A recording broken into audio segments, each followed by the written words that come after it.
ডাল বাটা, জল দিয়ে ডাল বাটলে যেরকম হয় সেরকম ভাবে আর কি দিয়ে যেন মুখের থেকে পরে না যায়, ঘন থাকে ক্রিমের মতো দিয়ে এটা মেখে তারপরে এটাকে এরকম এরকম করে গলায়, মুখে, হাতে, পায়ে সব জায়গাটা দিয়ে ২০ মিনিট রেখে দাও। তারপর মুখটা ধুয়ে নেবে। সপ্তাহে ৪-৫ দিন যদি দিতে পারো দেখবে তোমাদের ওই যে কালো কালো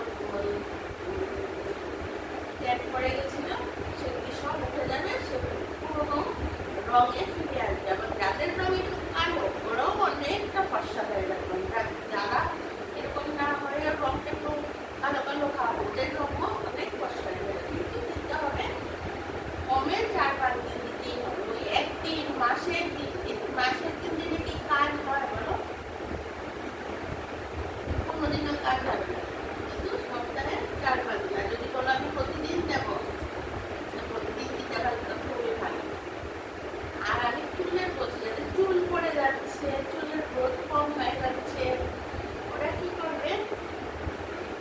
বাজার থেকে কারি পাতা কিনে নিয়ে আসবে। কারি পাতাটাকে ভালো করে ধুয়ে নেবে। কারি পাতাটাকে ভালো করে ধুয়ে তারপরে এটার সঙ্গে এরকম এরকম সাইজের ধরনের এইটুকু কারি পাতা হলে তার সঙ্গে ধরনের তুমি দুটো পেঁয়াজ দেবে। কোন পেঁয়াজগুলো? একটু গোলাপি গোলাপি কালারের যে পেঁয়াজের চোখলাগুলি থাকে, কালো কালো পেঁয়াজগুলি না, পেঁয়াজি কালারের যে পেঁয়াজটা থাকে গোলাপি গোলাপি, এই পেঁয়াজটাকে স্লাইস স্লাইস করে কেটে নেবে। কেটে তারপর এটার সঙ্গে দেবে ধরো না 2 চামচ মেথি, বড় চামচের 2 চামচ কালো জিরে দেবে। দিয়ে তারপর নারিকেল তেলটা নিলে কোকোনাট তেলটা নিয়ে কড়াইয়ের মধ্যে দিয়ে ভালো করে কম স্টিমে অন্তত ৩০-৩৫ মিনিট ফুটিয়ে নেবে। ভালো করে ফুটিয়ে নেবে ৩০-৩৫ মিনিট কম স্টিম দিয়ে দিয়ে। আবার নাড়বে কিন্তু যেন নিচের দিকে অনেক সময় লেগে থাকে, হ্যাঁ, বা লেগে যায় বা একটা পুড়িয়ে ধোয়া হয়ে যাবে, এটা যেন না হয়। নাড়ার মধ্যে লাগবে যেন না পুড়ে ধোয়া না উঠে। এরকম করে ৩০-৩৫ মিনিট রাখার পর এটা বন্ধ করে দেবে। তারপর ২-৩ জায়গায় এরকম ভাবে রেখে দেবে, ওই পাত্রটা সকালে দেবে। ২ দিন পরে আবার এটা ছাঁকনির মধ্যে একটা টিস্যু পেপারের মধ্যে দিয়ে দেবে যেন পুরাগার না আসে, ভালো করে যেন পুরাগার না যায়, ভালো করে ছেঁকে তারপর একটা ছোট একটা শিশির মধ্যে দিয়ে নেবে। সেইটা তোমরা মানে অনেক দিন রেখে রেখে দিতে পারবে, সেটা নষ্ট হবে না। সে অনেক মাস রেখে দিতে পারবে, তারপর এটা চুলের মধ্যে দেবে। সপ্তাহে ২-৩ দিনের মধ্যে দেবে।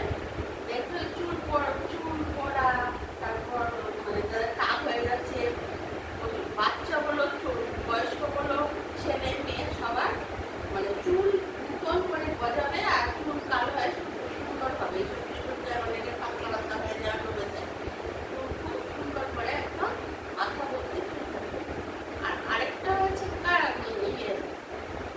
এলোভেরার পাতাগুলো আছে না, এগুলোকে ছোট ছোট ছোট ছোট করে এটাকে কিন্তু বলবে না যে এরকম করে যে কাটে, এটাকে কিন্তু ছড়বে ছাড়বে না, মানে এটাকে ভালো করে ধুয়ে এলোভেরার পাতাটাকে তারপর ছোট ছোট ছোট ছোট করে পিস পিস করে কেটে নেবে। পিস পিস করে কেটে তারপরে এটার মধ্যে এটাও কালো জিরে, মেথি আর কালো জিরে চুলের জন্য গলার খুবই ভালো। তারপর 2 চামচ কালো জিরে আর 2 চামচ মেথি দেবে। এটার মধ্যে পেঁয়াজ দিতে হবে না। তারপর কি করবে? সেটাকে এরকম কম স্টিমে অনেকক্ষণ ফোটাবে, ৩৫-৪০ মিনিট। তারপর ফোটানোর পর তারপর সেটা এরকম ভাবে দিয়ে ছাঁকনি দিয়ে সেটা কন্টিনিউ করবে। তারপর সেটা মাথা মাথা দিতে দেবে। ছোট বড় বয়স্ক সবার জন্য চুল পড়া অনেকের মাথাতে ফুল হয়। তারপর ছেলেদেরও দেখা যায় যে অল্প বয়সে চুল পড়ে যাচ্ছে, মেয়েদেরও চুল পড়ে যাচ্ছে, চুল পাতলা হয়ে যাচ্ছে, একদম মাথা ভর্তি চুল থাকবে আর চুল বেশি পাকবেও না।